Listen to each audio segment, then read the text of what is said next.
بلکہ ہوتا یہ تھا کہ جب اللہ آپ کو کہتا کہ میں اب لاٹھی کو سانپ بناؤں گا تو لاٹھی زمین پہ ڈالتے, سانپ اللہ بنا دیتا.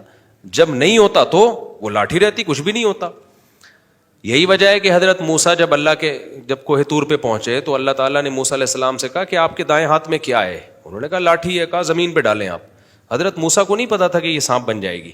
جب زمین پہ ڈالا تو وہ سانپ بن گئی. حضرت موسیٰ خوف سے دوڑنے لگے کہ کھا نہ جائے, کاٹ نہ لے. تو اللہ نے فرمایا موسیٰ واپس پلٹ, اقبل ولا تخف, واپس پلٹیں, ڈرنا, خوف نہ کھائیں. سنعیدها سیرتها الاولی, آپ اسے پکڑے ہم دوبارہ لاٹھی بنا دیں گے. تو یہ سارے کام کون کر رہا تھا؟ اللہ کر رہا تھا. تو حضرت موسیٰ کو پتا تھا میرے ارادے کا اس میں کوئی دخل نہیں ہے, اس لیے حضرت موسیٰ نے کوئی سینٹر نہیں کھولا کہ لوگوں کو کہا ہو کہ جس نے اپنی لاٹھی کو سانپ بنانا ہے آ جاؤ بھائی میرے پاس. ہر دفعہ اللہ سے پوچھتے تھے کہ اب کیا ہوگا, تو اللہ بتاتے تھے کہ اب آپ ایسا کریں, لاٹھی کو پھینکیں, یہ پتھر سے پانی کے چشمے نکال دے گی. اب آپ ایسا کریں, آپ لاٹھی کو پانی پہ ماریں, یہ پانی کو 2 حصوں میں ڈیوائڈ کر دے گی. ورنہ حضرت موسیٰ کو اس سے پہلے نہیں پتا ہوتا تھا. اب دیکھیں موسیٰ علیہ السلام جب دریا کے کنارے پہنچے ہیں, پیچھے فرعون کا لشکر آ رہا ہے, تو پریشان ہو گئے بنی اسرائیل کہ ہم تو مارے گئے. تو حضرت موسیٰ نے کیا کہا؟ یہ نہیں فرمایا کہ صبر کرو, میں جو ہے وہ ابھی میرے پاس ایک لاٹھی ہے, دیکھو میں کرتا کیا ہوں. نہ حضرت موسیٰ نے کہا بھائی اللہ ہی جانے کیا ہوگا, ان معی ربی, مجھے یہ پتا ہے اللہ میرا ساتھ نہیں چھوڑے گا, وہ کیسے ہمیں بچائے گا وہ تو اللہ ہی بہتر جانتا ہے. تو پتا تھا موسیٰ علیہ السلام کو یہ لاٹھی ہے بھائی کچھ نہیں کر سکتی, اللہ اب کیسے بچائے گا یہ اللہ کی مرضی ہے. تو اللہ نے وحی کی موسیٰ پر علیہ السلام پر کہ اے موسیٰ اس کو آپ پانی پہ ماریں اور کالطود العظیم, دونوں طرف پہاڑ جیسی موجیں رک جائیں گی. تو جب پیغمبر کا جن کا درجہ ولی اللہ سے بڑا ہے وہ معجزے سینٹر کھول کے نہیں بیٹھتے. جب اللہ ان کے ہاتھ پہ معجزے دکھانا چاہے دکھا دیتا ہے, نہیں دکھانا چاہے تو نہیں دکھاتا. ہمارے نبی صلی اللہ علیہ وسلم نے چاند کے ٹکڑے زندگی میں کتنی دفعہ کیے ہیں؟ بولو نا, 1 دفعہ کیے بس. اور ہر مطالبے کا آپ نے جواب بھی نہیں دیا. مشرکین کہتے تھے کہ سورہ بنی اسرائیل میں آپ دیکھ لیں, لن نؤمن لک حتی تفجر لنا من الارض ينبوعا, اے پیغمبر ہم آپ پر اس وقت تک ایمان نہیں لائیں گے جب تک آپ زمین سے چشمے جاری نہ کر دیں. تو ہمارے نبی نے یہ نہیں کیا کہ یوں کیا اور چشمہ جاری, نہ کہا بھائی میں کہاں سے چشمے جاری کر سکتا ہوں.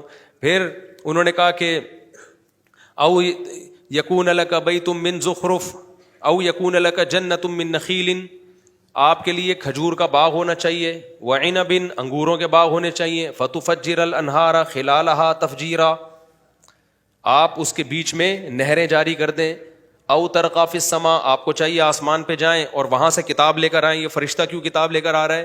تو ان سب باتوں کے جواب میں نبی نے کیا کہا؟ اللہ نے فرمایا قل, اے نبی آپ ان کو کہہ دیجئے سبحان ربی, میرا رب ہر عیب سے پاک ہے, یہ سارے کام اللہ کر سکتا ہے, میں نہیں کر سکتا. حل کنت الا بشر رسولا, میں تو ایک انسان ہوں, اللہ کا پیغمبر ہوں, میں نے کب دعوے کیے کہ میں یہ سب کچھ کر سکتا ہوں؟ اب سوال پیدا ہوتا ہے جب نہیں کر سکتے تو پھر چاند کے 2 ٹکڑے کیوں کر دیے؟ بھائی اللہ نے کرا دیے اس وقت, جب اللہ کرا دے گا تو کر لیں گے, وہ بھی ایک ہی دفعہ ہوئے ہیں. اب یہ تھوڑی تھا کہ جب بھی کوئی آتا نبی کے پاس کہ آپ میرے سامنے ٹکڑے کریں تو پھر آپ 2 ٹکڑے کرتے, پھر کوئی تیسرا آتا ٹکڑے کریں آپ ٹکڑے کریں. اور شف والی سرکار کے پاس جب بھی کوئی لنگڑا جا رہا ہے سیدھا ہو کے جا رہا ہے, جب بھی کوئی اندھا آ رہا ہے سیدھا ہو کے آ رہا ہے, جب بھی کوئی آڑا ترچھا ایک دم نٹ بولٹ سیدھے کیے شف سیدھا. یہ کون سی پھونک ہے بھائی؟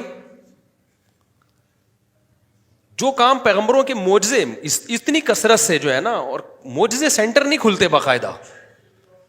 تو پیغمبروں کے بعد دنیا میں اللہ کے ولی آتے ہیں, ان کے ہاتھ پہ اللہ بعض دفعہ کرامت ظاہر کر دیتے ہیں, لیکن وہ کرامت سینٹر کھول کے نہیں بیٹھتے. کرامتیں بھی ہوتی ہیں بعض دفعہ اللہ کسی ولی کے ہاتھ پہ, جیسے سلیمان علیہ الصلوۃ والسلام جو تھے, انہوں نے کہا کہ بھائی کون ہے جو ملکہ سبا کا تخت اٹھا کے لائے گا؟ ایک جن نے کہا میں لے کر آؤں گا. ایک بزرگ بیٹھے ہوئے تھے, انہوں نے کہا پلک جھپکنے سے پہلے حاضر کر دوں گا. یہ کہا اور تخت حاضر. 1 دفعہ ہو گیا بس. یہ کیوں اللہ نے ان بزرگ کے دل میں الہام کر دیا کہ میں آپ کے ہاتھ پہ کرامت ظاہر کروں گا. اب ظاہر ہے کوئی انسان یہ کام نہیں کر سکتا, یہ اللہ نے کر دیا. تو کیا وہ بزرگ کرامت سینٹر کھول کے بیٹھ گئے کہ جس کو اب تخت منگوانا ہوگا شف تخت حاضر؟ 1 ہی دفعہ ہوا ہے. اس سے زیادہ ہونا شروع ہو جاتا تو نظام عالم تباہ ہو جاتا. اب ایسا نہیں ہوا. اب دیکھو قرآن کہتے ہیں ہم نے سلیمان علیہ السلام کے تابع ہوا کو کر دیا تھا. ہوا سلیمان علیہ السلام کو اٹھا کے لے جاتی ان کے تخت کو, 1 مہینے کا سفر چند گھنٹوں میں طے کرا دیتی تھی وہ. یہ قرآن میں ہے, غدوها شہر ورواحها شہر. سوال پیدا ہوتا ہے کہ 2-3 گھنٹے تو پھر بھی لگ رہے تھے نا ان کو کسی ملک میں پہنچنے میں, کہ تخت اٹھا کے سلیمان علیہ السلام سمیت جائے گی وہ ہوا اور ایک ملک سے دوسرے ملک پہنچا دے گی. تو سلیمان علیہ السلام اور بزرگ سے کہتے کہ یار تم نے چند سیکنڈوں کے اندر میری پلک جھپکنے سے پہلے ملکہ سبا کا اتنا بھاری بھرکم تخت وہاں سے سینکڑوں کلومیٹر دور سے اٹھا کے لے آئے, تو اب ہوا کے تکلف کی ہمیں ضرورت کیا ہے؟ بولو شف. وہ بزرگ بولتے شف, اور سلیمان علیہ السلام کا 1 سیکنڈ کے اندر تخت اس ملک سے اس ملک. تو اس سے بھی پتہ چلتا ہے کہ ان بزرگ کے ہاتھ میں بھی ونس اپون اے ٹائم ایسے ہو گیا کہ اللہ نے کہہ دیا بھائی چلو ہم کرامت ظاہر کر دیں گے. یہ نہیں کہ وہ بزرگ کوئی کرامت سینٹر کھول کے بیٹھ گئے ہوں کہ اب جہاں کیا شف اور وہاں تخت پہنچا, یہاں سے وہاں, کیونکہ اس سے نظام عالم کیا ہو جائے گا؟ تبدیل. اگر ان بزرگ کے پاس یہ طاقت آ جاتی نا کہ جب شف کریں گے بندہ, جیسے یہ دیکھو نا یہ جو شف والی سرکار ہے, سینکڑوں لنگڑوں کو تو ٹھیک کر دیا اس نے. تو آغا خان ہاسپٹل کا تو واٹ لگنے والی ہے میرا خیال ہے تھوڑے دنوں میں, کیا خیال ہے؟ اور سول ہاسپٹل اور جو معذوروں کے ہسپتال ہیں ان سب کو بند کرو بھائی, لائن لگا کے کہاں چلے جاؤ. اور جو لنگڑے کو شف کر کے سیدھا کر دے گا وہ بھاگی بھی بیوی کیوں نہیں لا سکتا؟ کتنے لوگ میرے پاس آئے ہیں 6 مہینے سے ہماری بیگم جناب ناراضی چل رہی ہے. تو سلیمان علیہ السلام کے دور میں اب کسی کی بیگم ناراض ہو کے میکے چلی گئی, وہ بندہ فوراً ان بزرگ کے پاس آئے گا, آپ ملکہ سبا کا تخت اٹھا کے لا سکتے ہو, میری بیگم شف بیگم یہاں. خود ان کے اپنے معذور بچے پیدا ہوتے ہیں, یہ شف کر کے ٹھیک نہیں کر سکتے. اللہ نہ کرے آج شف والی سرکار کا ایکسیڈنٹ ہو جائے, اللہ نہ کرے کسی کا باپ بھی ٹانگ جوڑ کے دکھائے ان کی, شف کرتا ہوا ساری زندگی گزار دے گا, اپنی ٹانگ نہیں جڑے گی. تو کیا ہو گیا عقل کے ان اندھوں کو؟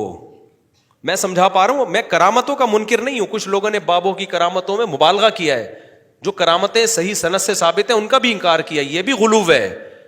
کرامت کا صدور اہل اللہ سے ہوتا ہے, ہم نے اپنی آنکھوں سے دیکھا ہے, لیکن کرامت سینٹر کھول کے نہیں بیٹھ جاتے, اور وہ اپنی کرامتوں کی نمائش بھی نہیں کرتے ہیں. سمجھتے ہو کہ نہیں سمجھتے؟ اور پھر ولی اللہ ہونا بھی تو ضروری ہے. ہمارے نبی صلی اللہ علیہ وسلم نے حکم دیا خالف الیہود والنصارى, یہود اور عیسائیوں کی مخالفت کرو. اعفوا اللحى, داڑھی رکھو یا داڑھی بڑھاؤ؟ داڑھی بڑھاؤ. میں نہیں کہہ رہا جو داڑھی کاٹتے ہیں وہ ہم سے برے ہیں, ہم سے اچھے ہی ہوں گے, لیکن کم از کم ایک آدمی ولی اللہ ہونے کا دعویٰ کرتا ہے تو اس پر سنت والا گیٹ اپ تو فرض بنتا ہے نا. تو بغیر داڑھی کے ولی اللہ کہاں سے مارکیٹ میں آنا شروع ہو گئے؟ ان کی داڑھی بھی نہیں ہے. آپ گیٹ اپ دیکھ لیں, جو رنگ برنگی گیٹ اپ ہے, جو فنکاروں اداکاروں والا گیٹ اپ ہوتا ہے, وہ جو ایکٹروں پہ سجتا ہے, علماء پہ یہ گیٹ اپ سجتا ہے. اگر میں یہاں رنگ برنگی نیلی پیلی بتیاں لگا کے آ جاؤں, آپ بولو گے مفتی صاحب کسی شوٹنگ میں جا رہے ہو یا جمعے کا بیان کرنے آ رہے ہو؟ تو ولی اللہ والا نہ گیٹ اپ ہے نہ چہرے پہ ہر وقت ناموس رسالت, ختم نبوت, ناموس رسالت کے نعرے لگاتے ہو. یار تم پیغمبر سے اتنی محبت نہیں ہے کہ پیغمبر نے حکم دیا داڑھی بڑھانے کا, وہ تو تم سے بڑھ نہیں رہی ہے. ہم نہیں کہہ رہے جس کی داڑھی نہیں ہے ہم اس کو برا سمجھتے, ہم سے اچھا ہی ہوگا, لیکن کم از کم وہ دعویٰ تو نہیں کرتا نا بڑے بڑے. میری اگر داڑھی نہیں ہوگی تو میں کم از کم ممبر پہ بیٹھ کے بڑے بڑے دعوے تو نہیں کروں گا نا کہ بھائی میرا تو گیٹ اپ بتا رہے کہ میں سنت کا دشمن ہوں. تو یہاں تو گیٹ اپ بتا رہے کہ آپ کو سنت سے محبت نہیں ہے, اور آپ دعوے کر رہے ہو. وہ کہہ سکتے ہیں کہ میں تو دعوے نہیں کر رہا. بھائی آپ عمل سے دعوے کر رہے ہو, زبان سے بعض دعوے نہیں کیے جاتے, اور کہتے ہو ناموس رسالت کے برکت سے ہے یہ تحفظ. آپ نے کون سا تحفظ ختم نبوت کے لیے کوئی بڑا کام کر لیا؟ کون سی آپ نے تحفظ ختم نبوت کے لیے مارے کھائی ہیں؟ یا بل, وہ جو قومی اسمبلی سے بل پاس ہوا تھا اس میں آپ کا کیا کردار ہے؟ کچھ بھی نہیں. منجن بیچ رہے ہو آپ ناموس رسالت کا اور ختم نبوت جو ہے وہ اس کا نام پہ. آپ جو ختم نبوت کا کام کرنے والے ہیں وہ تو الگ لوگ ہیں, وہ تو کبھی نہیں انہوں نے کوئی پھونک لگا کے کسی بندے کو ٹھیک کرنے کی کوشش کی. تو اب مسئلہ یہ ہے کہ ہماری گورنمنٹ کو چاہیے تھا, ہمارے جو با اختیار ادارے ہیں ان کو چاہیے تھا کہ یار ایک آدمی کھلے عام لوگوں کو الو بنا رہا ہے, اور بیچاری عوام تو بیوقوف ہوتی ہے. وہ تو ویڈیو دیکھ دیکھ کے کہ لنگڑا تھا شف کیا ہے صحیح چلنا شروع ہو گیا, وہ بیوقوف بن رہی ہے. تو یہ کس کی ذمہ داری تھی اصل میں؟ یہ حکومت کی ذمہ داری ہے.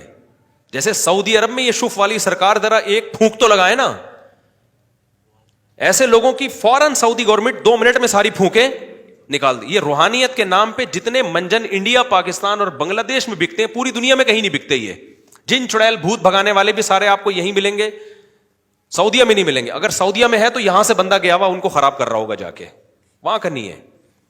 تو اس لیے یہ سب سے پہلی ذمہ داری کس کی ہے؟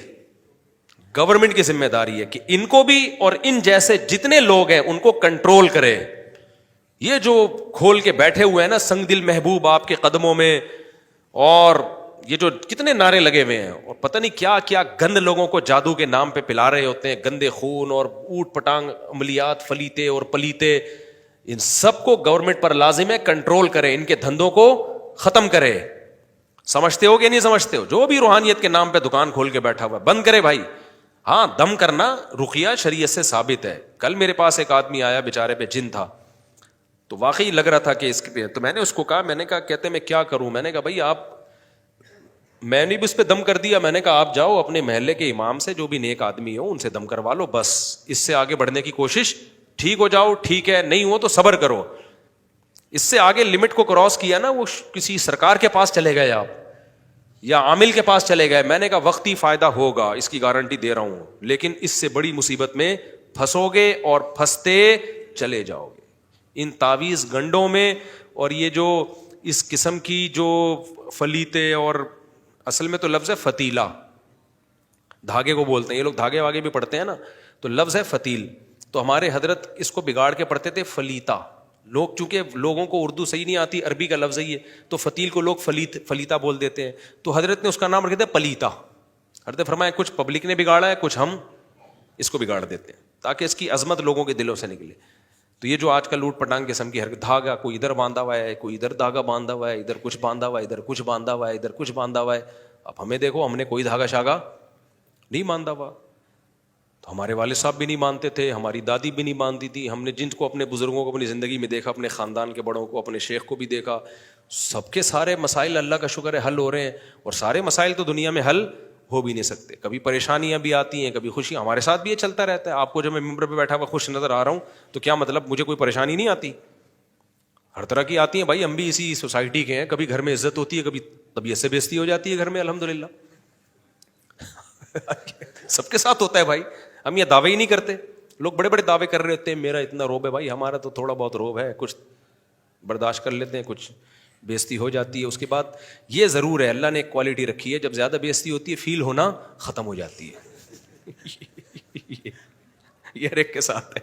اچھا خیر, تو سب کچھ سب گھروں میں ہوتا ہے. اس کا حل دعا مانگو اور صبر کرو. تیسرا کوئی حل آپ کے پاس, اللہ سے لو لگاؤ, دعا مانگنا سیکھو. کتنا مزہ آتا ہے کسی سرکار کے پاس جائے بغیر اللہ کی سرکار میں آ جائے آدمی. نحن اقرب الیہ من حبل الورید, اللہ کہتے ہیں میں تمہاری شہرک سے بھی زیادہ قریب ہوں. یہ اللہ کیوں کہتے ہیں بھائی؟ مجھ سے مانگو, ادعونی استجب لکم, مجھے پکارو میں تمہاری دعاؤں کو سنوں گا, تمہاری پکار کا جواب دوں گا. تو اللہ جواب دیتا ہے. کچھ لوگ اس جواب کو سنتے ہیں اور جو بہرے ہیں ان کو وہ جواب سنائی نہیں دیتا.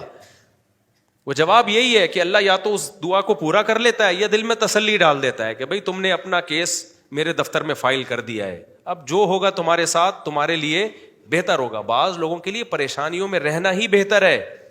ایک آسیب والی عورت صحابیہ رضی اللہ عنہا نبی کے پاس آئیں, پریشان ہو جاتی تھیں. جب آسیب کا دورہ ہوتا تو کپڑے پھاڑ دیا کرتی تھیں. تو یا رسول اللہ میرا علاج کریں. آپ نے فرمایا دیکھو میں اللہ سے دعا مانگوں گا تم ٹھیک ہو جاؤ گی, لیکن پھر جنت کی خوشخبری نہیں ہے, کیونکہ اللہ چاہتا ہے کہ تم اسی غم میں رہو, اور یہی غم کا برداشت کرنا تمہارے جنت میں داخلے کا ذریعہ بنے گا.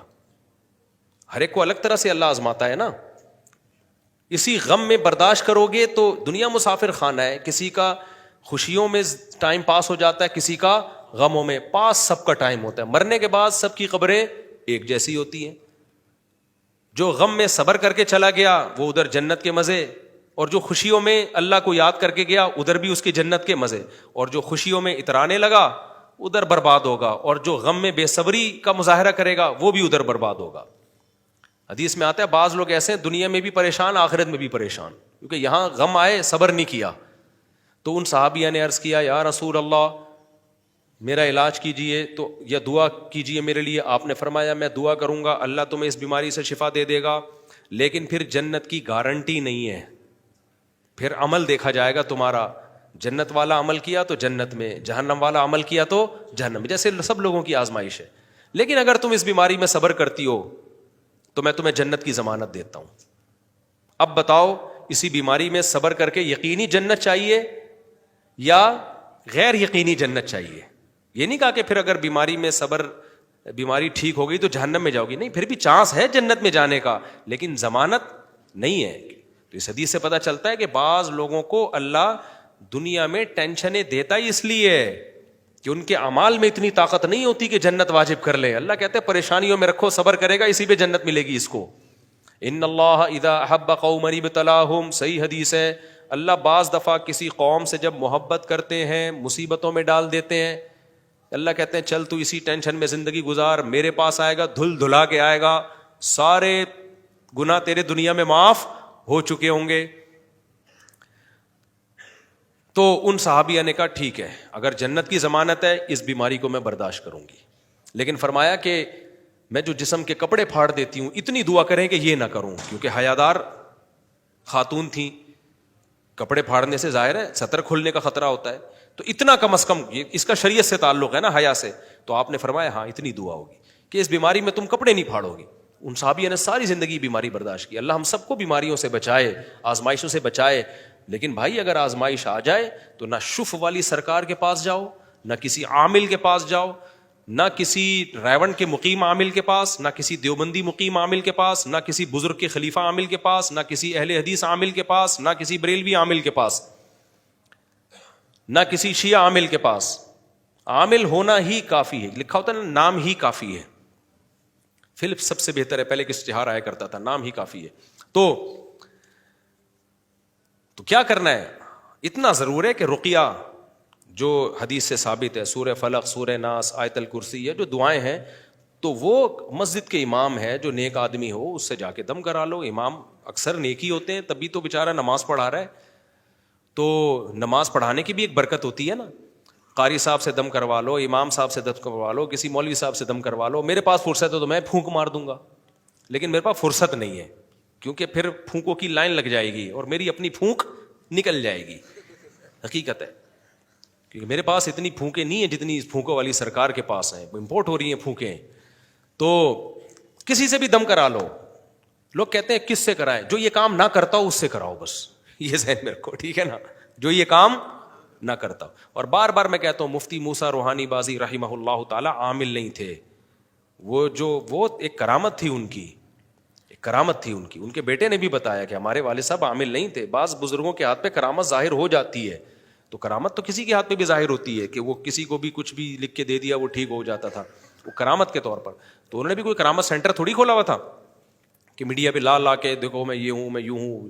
اور پھر اسٹائل بھی تو دیکھو نا, جیسے ڈرامہ بالکل ٹک ٹک ٹک ٹک ٹک ٹک ٹک ٹک ٹک ٹک.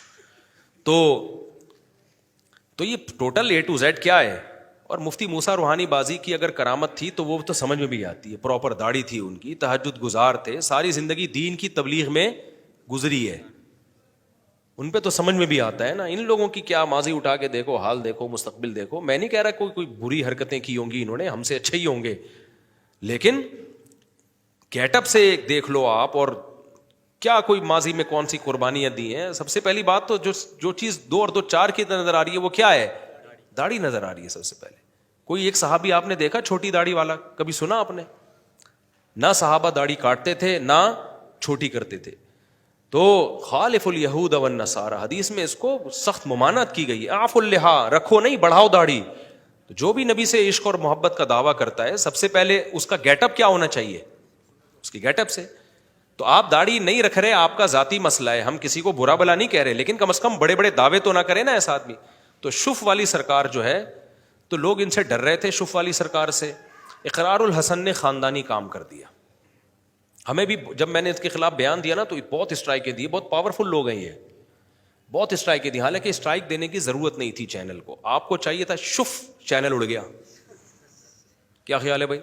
ایک شف, آپ کے جب شف سے ایک ہڈی جڑ سکتی ہے 30 سال سے ایک آدمی پیرالائز ہے, ٹھیک ہو سکتا ہے, تو آپ کے ایک شف میرے چینل پہ شف کرو اور چینل بڑھ جانا تھا. تو یہ تو ادھر کبھی ادھر اوچھے ہٹکندے استعمال کر رہے ہوتے ہیں, بندے اٹھا کے جو واقعات ہوئے, ابھی میں کیا زیادہ ڈیٹیل میں جاؤں. تو اس لیے حکومت کی ذمہ داری ہے اس قسم کے جتنے بھی ڈرامے باز قسم کے لوگ ہیں جو لوگوں کو بیوقوف بنا رہے ہیں, ان کو گورنمنٹ کنٹرول کرے. لیکن سوال پیدا ہوتا ہے گورنمنٹ کو کون کنٹرول کرے؟ تو جو گورنمنٹ کو کنٹرول کر رہے ہیں وہی کنٹرول کر لیں ان کو. جو بزرگان دین پاکستان میں بڑے جو پائے جاتے ہیں, استغفر اللہ. اچھا خیر, تو کوئی تو کرے نا کنٹرول بھائی, ہمیں کنٹرول کرنے سے مطلب ہے, کوئی بھی کر رہا ہو, اسٹیبلشمنٹ کرے گورنمنٹ کرے, ہمیں اس سے مطلب نہیں ہے, لیکن کرو ان لوگوں کو. ایک نہیں ہے, ایسے کیا ہے. گلشن معمار میں بھی ایک بہت بڑی فلم ہے, بہت بڑے بڑے علماء کو اس نے بیوقوف بنایا ہوا ہے, وہ بھی کچھ نہ کچھ اتنا لوگوں کے گھر تباہ کر دیے اس نے, طلاقیں دلوا دی ہیں گھروں میں, اتنی بربادیاں کر دی ہیں. تو اس لیے میں ابھی یہ جو میں ریکارڈ کروا رہا ہوں نا, یہ اقرار الحسن کو اپریشیٹ کرنے کے لیے. اس ایک بندے نے نر والا کام کیا, وہ ڈرا نہیں, ورنہ یہ لوگ بہت مضبوط لوگ ہیں, تو وہ ڈرا نہیں, اس نے ایک ہمت کی ہے. تو اب آپ اس ہمت میں اس کا ساتھ دیں, اور ہر پازیٹیو کام میں عیب نہیں تلاش کرنا چاہیے. بعض دفعہ کوئی بندہ ٹھیک بھی کر رہا ہوتا ہے, ہم ہر چیز میں ہمیں کہ یہ اصل میں یہ جو کر رہا ہے نا, اس کے پیچھے اصل میں یہ ہے, اصل میں یوں, اصل گھما کے کوئی بھی اچھا کام پاکستان میں کر ہی نہیں سکتا. تو جو اچھا کر رہا ہے بھائی اچھا کر رہا ہے, سمجھ میں 2-2-4 کی طرح نظر آ رہا ہے کہ یہ اچھا ہو گیا. ہمارے لیڈروں میں کوئی اچھا کام کرے گا تو جو اپوزیشن کے ہیں وہ کہتے ہیں اصل میں یہ تو لوگوں کو بیوقوف بنا رہا ہے. آپ کا جب وہ لیڈر ہوگا تو بیوقوف نہیں بنا رہا, جب اپوزیشن میں ہوگا تو وہ کیا کر رہا ہے, بیوقوف بنا رہا ہے. تو جو بھی اچھا کام کر رہا ہے آپ نے کیا کرنا ہے, اپریشیٹ. تو اقرار الحسن نے خاندانی کام کیا ہے, آپ کی ذمہ داری ہے کہ اقرار الحسن کے اس کلپ کو وہ کام کیا اس نے بتایا کہ یہ ایسے فراڈ ہوتا ہے, آنکھوں سے اس طرح سے چیزیں نکال لی جاتی ہیں, زنجیریں, یہ سب ہاتھ کی صفائیاں ہیں. یہ جو سوئیاں انڈوں سے نکالتے ہیں نا, یہ بڑی ڈرامے بازی ہے. یہ عامل لوگ کیا کرتے ہیں کہ وہ جن چڑیل بھوت ہے اور یوں کیا انڈا نکال دیا, وہ ہوتا ہی ہے, پھر اس میں سوئیاں ہوتی ہیں. تو یہ سب ہاتھوں کی صفائیاں ہوتی ہیں, یہ شعبدے ہوتے ہیں. اچھا گورے انگریزوں میں ایک اچھی بات کیا ہے, انگریزوں میں بھی یہ ڈرامے ہیں, لیکن وہ اس کو ڈرامہ ہی کہتے ہیں. وہ مذہبی تڑکا لگا کے روحانیت کے نام پہ بیچتے نہیں ہیں. گورے جو ہے نا, آپ نے دیکھا ہوگا کبوتر نکال رہے ہیں اور میجک شو ہوتے ہیں نا ان کے یہاں, تو اس کو شو ہی سمجھتے ہیں وہ. اب ایسا نہیں ہوتا گورے یہ میجک شو کر کے اب منجن بیچنا شروع کر دیں کہ اس کا مطلب ہم پہنچی ہوئی سرکار ہیں, اب پھونکے لگاؤ اور ہدیے لو لوگوں سے. وہ کہتا بھائی ایک میجک ہے, نظر کو کیا ہے, یہ ایک دھوکہ ہے, تو ایک فن ہے, پیسے لے کے سکھا بھی دیتے ہیں وہ فن. تو انہوں نے اس کو جتنی اوقات تھی اتنا رہنے دیا. ہمارے ہاں مذہب کا منجن بکتا ہے, اور یہ جتنے بھی جن چڑیل بھوت والے کیسز ہیں نا, یہ مذہبی لوگوں میں ہی ملیں گے آپ کو. میں جاپان گیا نا, وہاں کسی جیپنیز پہ جن چڑیل بھوت نہیں دیکھا میں نے تفتیش کی, میں نے کہا یار یہاں جن چڑیل بھوت آتے ہیں؟ انہوں نے کہا ہاں آتے ہیں.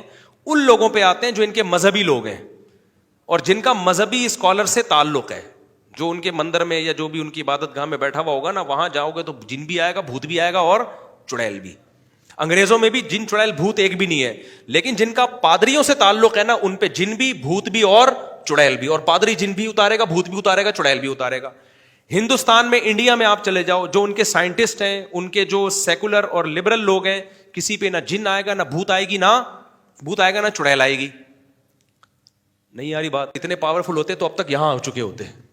بولتے مفتی تو ہمارے خلاف 20 سال سے تقریریں کر رہا ہے, کوئی ایک چڑیل تو آتی نا, مجھے تو سب سے پہلے تانے دیتی. کیا خیال ہے کہ یار بس کر, بہت بول لیا تو نے ہمارے خلاف. اب تک کی رپورٹ کے مطابق نہ مجھ پہ جن ہے, نہ بھوت ہے, نہ چڑیل ہے. تو یہ انہی لوگوں کے پہ منجن بکتا ہے جو ان لوگوں کو زیادہ لفٹ کراتے ہیں. تو ہندوؤں میں بھی آپ دیکھ لو, جو ان کے ایجوکیٹڈ لوگ ہیں, سائنٹسٹ ہیں, کوئی نہ جن, نہ بھوت, نہ چڑیل.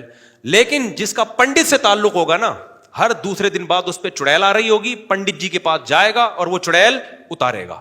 تو مسلمانوں میں بھی جو سیکولر لبرل لوگ ہیں, نہ جن, نہ بھوت, نہ چڑیل. جو مذہب میں تبلیغ میں وقت لگا لیا, مدرسے میں پڑھ رہا ہے, خانقاہ سے تعلق ہے, اس پہ جن بھی آئے گا, اس پہ چڑیل بھی آئے گی, اس پہ بھوت بھی آئے گا. اور اتارے گا کون؟ بزرگ اتاریں گے. تو یا تو مذہب غلط ہے, یا مذہب کی تشریح کیا ہو رہی ہے, غلط ہو رہی ہے. سمجھتے ہو گیا نہیں سمجھتے ہو؟ پھر وہی پرانی بوسیدہ دلیل دیتے ہیں کہ پیغمبر پر بھی تو جادو کا اثر ہو گیا تھا, تو ہم پہ نہیں ہو سکتا. امکان سے چیزیں ثابت نہیں ہوتی. سمجھتے ہو گیا نہیں سمجھتے؟ پیغمبر پر جادو کا اثر کیوں ہوا تھا, اس کو علماء نے بیان کیا ہے کہ لوگ آپ کو جادوگر کہتے تھے, اللہ نے ہونے دیا تھوڑا سا, تاکہ کم از کم یہ تانا آپ سے دور ہو جائے. کہ بھئی اگر جادوگر ہوتے تو اپنے اوپر نہ ہونے دیتے. ورنہ اس سے بڑا سوال یہ ہوتا ہے کہ ابو بکر پہ کیوں نہیں ہو گیا, عمر پہ کیوں نہیں ہو گیا, عثمان پہ کیوں نہیں ہو گیا, علی پہ کیوں نہیں ہو گیا رضی اللہ عنہ. یہودیوں نے کہ ان پہ کوشش نہیں ہوگی. تو ایسے اگر اندھی لگی ہوئی ہے کہ جٹھانی کو ساس سے لڑا دیا اور بہو کو یوں کر, بہو نے ساس پہ جادو کر دیا, ساس نے بہو پہ جادو کر دیا, سوکن نے سوکن پہ کر دیا, ایسے میرے بھائی ہو رہا تو عمران خان سب سے پہلے نواز شریف پہ کرواتا, نواز شریف کس پہ کرواتا, عمران خان پہ کرواتا, پھر وہ باجوہ پہ کرواتا, باجوہ اس پہ کرواتا جادو, پورے ملک کا سیٹ اپ کیا ہو جاتا, برباد ہو جاتا. تو ایسے تھوڑی ہوتا ہے یار, اتنا مذاق بنا لیا تم لوگوں نے اس سسٹم کو. اور ایک بس آخری واقعہ سنا کے اپنی بات کو ختم کرتا ہوں. ابھی کچھ دن پہلے ایک صاحب آئے, کہنے لگے ہمارے گھر میں خون کی چھینٹیں نظر آ رہی ہیں اور بندر کے پنجے نظر آ رہے ہیں, تو یہ کچھ ہے. اور میں نے کسی عامل کو لایا, اس نے سونگ کے بتایا کہ چڑیل وڑیل کا کوئی کیس ہے. میں نے کہا بھائی بندر کے پنجے نظر آئے, خون کے چھینٹے, اگنور کرو. خون نظر آئے دھو کے صاف کر دیا کرو بس. اور زیادہ سے زیادہ شرعی رقیہ کر لو, سورہ فلق سورہ ناس پڑھ لو, آیت الکرسی پڑھ کے پھونک لگا دو, بس کافی ہے. چھینٹے مار دو پانی کی, بس کافی ہے. کہہ رہے نہیں حضرت, چوریاں بھی ہو رہی ہیں اور گھر میں وہ جنات چوری بھی کر رہے ہیں, اور ہمارے گھر میں تو کوئی چور نہیں ہے, سب نیک پرہیزگار ہیں. میں نے کہا جن تو پکڑ لیا میں نے کہا جو بے غیرت چوری کر رہا ہے نا گھر کا فرد, وہ آپ کی توجہ چوری سے ہٹانے کے لیے بندر کے اسپیشل آرڈر پہ پنجے بنوا کے کیا کر رہا ہے, چھپوا رہا ہے گھر کے اندر. اب میں نے کہا 100% میں حلفیہ بول سکتا ہوں گھر کا چور ہے یہ. میں انہیں اس کے منہ پہ نہیں کہا, لیکن میرا دل چاہ رہا تھا کہ ہو سکتا ہے وہ آپ ہی ہو, کیونکہ بعض دفعہ نا کیس وہی کرتا ہے جو خود مجرم ہوتا ہے. یہ بھی ہوتا ہے بعض دفعہ, یہ ہوتا ہے کہ جو آدمی خود چوریاں کر رہا ہے نا, تو بیوی بچوں کی طبیعت ہٹانے کے لیے وہ کہتا ہے میں مفتی صاحب سے پوچھ کے آیا ہوں, وہ خود کہہ رہے ہیں بھائی یہ کیا ہے, جن چڑیل بھوت ہے, اور خود ہی پنجے لا کے لگا رہا ہوگا. اور کون تحقیق کرے گا کہ یہ فارم مرغی کے پنجے ہیں یا بندر کے پنجے ہیں؟ پنجے تو دونوں کے تقریباً ایک ہی جیسے ہوتے ہیں. چھینٹے کس کی ہیں, کیا ہے, کلر ہے, کیا ہے, کوئی لیب میں تھوڑی کروایا ہے. تو یہ بڑے بڑے فراڈ ہوتے ہیں بھائی دنیا میں. گورا کیا کرے گا, گورے کی ترقی جو اللہ نے اس کو مادی ترقی دی ہے, وہ ہر چیز کو اینالائز کرتا ہے, تجزیہ کرتا ہے. یہ ہمیں خرابی, حدیث میں آتا ہے تقوم الساعہ والروم اب اکثر الناس, قیامت جب قائم ہوگی نا, رومی یعنی جو گورے ہیں نا انگریز, یہ پھر بھی دنیا میں بہت ہوں گے. وجہ اس کی کیا ہے؟ صحابی کہتے ہیں میں نے جب ان میں دیکھا تو ان میں دیکھا ان کو جب کوئی نقصان ہوتا ہے نا تو اس کا تجزیہ کرتے ہیں, اسباب تلاش کرتے ہیں, یہ ہو کیوں رہا ہے, اس کی تہ تک گھسنے کی کوشش کرتے ہیں, پھر اس غلطی کو دوبارہ ریپیٹ نہیں کرتے. ہمارے یہاں جب نقصان ہوگا تو اس کے سبب میں نہیں جائیں گے, میاں بیوی میں جھگڑے ہو رہے ہیں, سبب میں نہیں جائیں گے کہ غلطی کس کی ہے, فوراً عاملوں کے چکر میں, اب یہ اس نے اندر جو ہے نا ایک بیل تھی اس کے اوپر تعویذ چھپایا ہوا, اس وجہ سے لڑ رہے ہیں. اور ساس بہو کی لڑائی ہے تو دیکھ نہیں رہے غلطی کس کی ہے, گھر میں مسئلہ کیوں پیدا ہو رہا ہے, نہ یہ کسی نے کیا کیا ہے, جادو کیا ہے, یہ کیا ہے. تو انگریز کیا کرتا ہے, جب اس میں کوئی کچھ نقصان ہوگا نا تو وہ اس کی تہ میں کیا کریں گے, بولو, گھسیں گے. دیکھو انگریز افغانستان میں آیا, رشیا بھی آیا تھا, رشیا بہت طبیعت سے پٹا ہے, امریکہ کو بھی نقصان ہوا مگر اس نوعیت کا نہیں ہوا.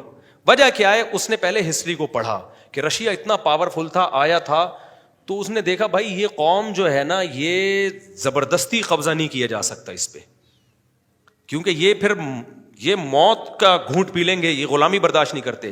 تو انگریز جب آیا نا افغانستان میں تو ٹافیاں بانٹی اس نے بچوں کو, اس نے الیکشن کروا کے فوراً ایک حکومت بنا دی, اور حکومت میں اس نے کہا پشتو جو اسپیکنگ ہے نا وہی صدر ہوگا, اور کہا میں تمہارا رہنما ہوں, میں دوستی کے لیے آیا ہوں. وہ الگ بات ہے, وہ ان کو سمجھ میں پھر بھی انہوں نے کہا, پھر بھی نکالا اس کو, لڑائی کی انہوں نے, جہاد کیا انہوں نے کہا نہیں بھائی ہم نہیں برداشت کرتے. لیکن ایک اسٹڈی تو کی نا انہوں نے کہ وہ غلطی دوبارہ, وہ غلطی جو رشیا نے کی تھی وہ نہیں دہرانی. اور اب جو ان کو اس 20 سال کے تجربے کے بعد جو چیز ان کے سامنے آئی کہ بھائی اس ملک کا رخ ہی نہیں کرنا ہے, یہ ملک جنگ کے لیے بنا ہی نہیں ہے, جنگ سے مراد کوئی اور غیر قوم آ کے اس پہ حکومت کرے گی, کام کرنا ہی نہیں ہے. ہمارے یہاں پتہ ہے کیا ہوتا ہے, جب کوئی مصیبت پہنچی, نقصان پہنچا, بجائے اس کے ہم اس کے, اب جیسے خفیہ چوری ہو رہی ہے پتہ ہی نہیں چل رہا, تو بھائی کوئی بڑا ہوشیار قسم کا چور ہے, یا تو یہ خود چور ہے جو انکوائری میں لگا ہوا ہے. میرے ساتھ تو ایسا ہوا ہے, میری چیزیں چوری ہوئی تو جو چور تھا نا ادھر مسجد سے چوری ہوئی, جو چور تھا کمبخت وہ جا کے FIR کٹوا کے آیا ہے. ہمارا شک بھی نہیں تھا کہ یار یہ آدمی چوری کر, بعد میں پتا چلا یہی تھا. بعض دفعہ ایک بڑی محبت کا, یہاں ایک بندہ آتا تھا میرے خط لکھ کے دیتا تھا, آپ سے بہت عقیدت, آپ سے بہت محبت, بڑی پیاری باتیں کرتا تھا. تو اس کو نہیں پتا تھا خفیہ کیمرے لگے ہوئے ہیں, یہیں سے چیزیں چوری کر کے بھاگ گیا, پھر میرے نام پہ چندہ بھی لیتا رہا وہ. تو کیمرے لگائے ہم نے جن چڑیل بھوت پہ نہیں ڈالا. جب کیمرے لگائے تو پتا چل گیا یہ تو بڑا فلم ہے بھائی, یہ تو بہت بڑی فلم ہے. تو اسباب اختیار کرو اور اللہ سے دعائیں مانگو, اور رقیہ جو شریعت سے ثابت ہے بس اس سے آگے بڑھنے کی کوشش نہ کرو. تو خیر, میں آخر میں دوبارہ اقرار الحسن کا پوری قوم کی طرف سے شکریہ ادا کرتا ہوں. تو اس کو اکیلا نہ چھوڑیں, اس کو کیا کریں, سپورٹ کریں. کوئی تو خاندانی کام کیا نا اس نے, اللہ تعالیٰ اقرار الحسن کو اس کا بہترین بدلہ عطا فرمائے, اور جن علماء نے بھی اس کا ساتھ دیا ہے اللہ تعالیٰ ان کو بھی جزائے خیر عطا فرمائے.